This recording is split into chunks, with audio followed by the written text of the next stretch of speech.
पिपिरा चोकबाट हामी जाँदैछौँ डोल्पाका लागि।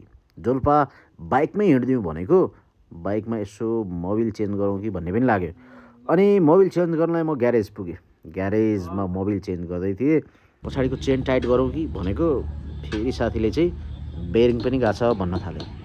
लौन त ठिक छ, बेरिङ चेन्ज गरिदिउँ के भयो त भने फेरि।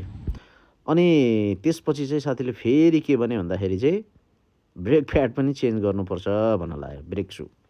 अनि हुन्छ त अब डोल्पा जानुपर्नेछ, त्यो पनि गरौँ भनेर मजाले बाइक चाहिँ बनाएर अब यात्रा चाहिँ हुँदैछ डोल्पाका लागि। डोल्पाका लागि हाम्रो साथमा चाहिँ हाम्रो दाजु प्रकाश दाजु, गोविन्दजी र दीर्घजी, हामी डोल्पाका लागि प्रस्थान गर्दैछौँ।